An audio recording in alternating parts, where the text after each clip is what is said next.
Para saudara dan saudari yang Tuhan cintai, selamat pagi dan selamat bertemu lagi dalam renungan harian dari Paroki Santo Petrus dan Paulus Argapura, edisi hari Kamis tanggal 28 Oktober 2021 dalam masa biasa yang ke-30.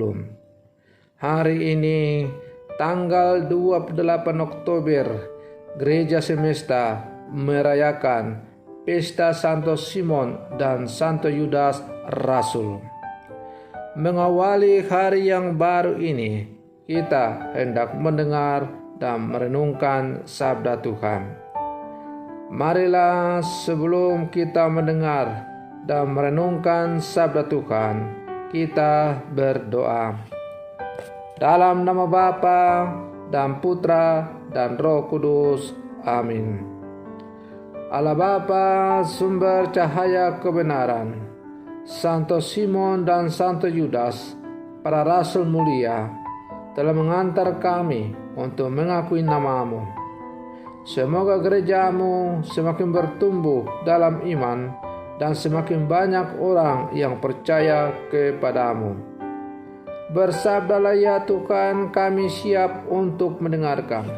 Semoga teladan hidup Santo Simon dan Santo Yudas Rasul semakin menjiwai seluruh kehidupan kami sebagai murid-murid Yesus yang hidup bersama sekarang, sehingga seluruh hidup dan karya kami semakin terarah kepada-Mu.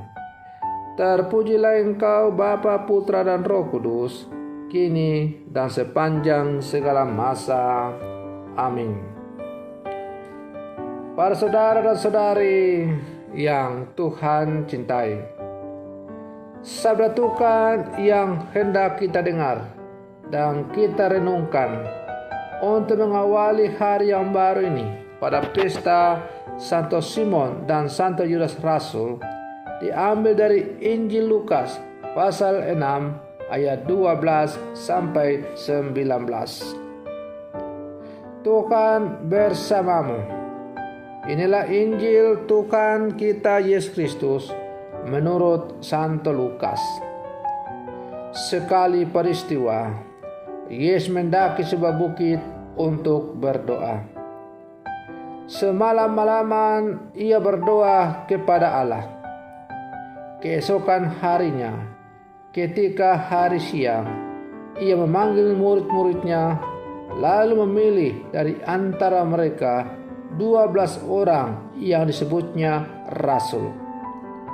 Mereka itu ialah Simon yang juga diberinya nama Petrus, Andreas saudara Simon, Yohanes dan Yakobus, Filipus dan Bartolomeus, Matius dan Thomas, Yakobus anak Alfeus, dan Simon yang disebut orang Selot, Yudas anak Yakobus, dan Yudas Iskariot yang kemudian menjadi pengkhianat. Lalu Yesus turun bersama mereka dan berhenti pada satu tempat yang datar. Di situ berkumpul sejumlah besar dari murid-muridnya dan banyak orang lain yang datang dari seluruh Yudea dan dari Yerusalem, dari daerah pantai Tirus dan Sidon. Mereka datang untuk mendengarkan dia dan untuk disembuhkan dari penyakit mereka.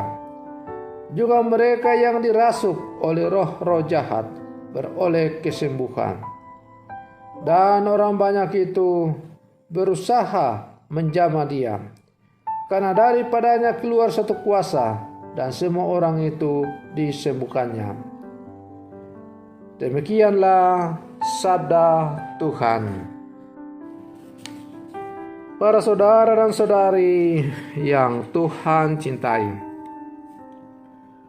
panggilan dan pengalaman iman Santo Simon dan Santo Yudas Rasul merupakan anugerah istimewa dari Allah kepada umatnya atau kepada gereja. Tidak ada seorang pun yang dapat mengambil sesuatu bagi dirinya sendiri, bila tidak dianugerahkan dari atas. Demikian pun panggilan para murid oleh Yesus Kristus merupakan anugerah istimewa dari Allah. Yesus memilih ke-12 rasul sebagaimana kita dengar dalam bacaan Injil tadi, untuk bersekutu dalam tim yang solid dan dinamis dalam memperkenalkan kerajaan Allah di dunia. Dalam perjalanannya, satu dari tim ke-12 berkhianat dan menyerahkan Yesus untuk dihukum mati. Pengalaman perjalanan Yesus dan para murid dapat menjadi gambaran bagi kita dalam hidup berkomunitas, berorganisasi, dan dalam keluarga. Selalu ada orang yang unik, berbeda dan berbelot dari visi dan misi hidup bersama. Para saudara dan saudari yang Tuhan cintai, hal ini mengingatkan kita semua untuk tetap berjaga-jaga dan berdoa, bahkan kepada musuh dan orang dengan karakter yang unik, agar perbedaan yang muncul dalam perjalanan tidak menghilangkan dan merusak visi dan misi besar yang telah direncanakan dan ditetapkan sebagai tujuan.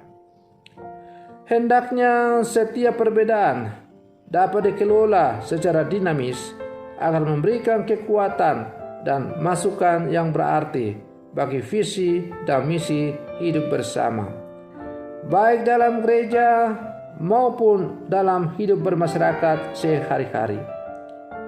Para murid dipanggil Tuhan untuk mengedepankan persekutuan dan kebersamaan dalam menjalankan misi perutusan di dunia ini. Hanya dalam dan dengan kerja tim, pekerjaan yang besar dengan mudah dapat diselesaikan. Namun di atas semuanya itu, para murid hendaknya mengikuti teladan Yesus untuk selalu mengawali sebuah misi besar dalam pelayanan dengan doa. Yesus ke bukit untuk berdoa dan semalam-malaman ia berdoa kepada Allah.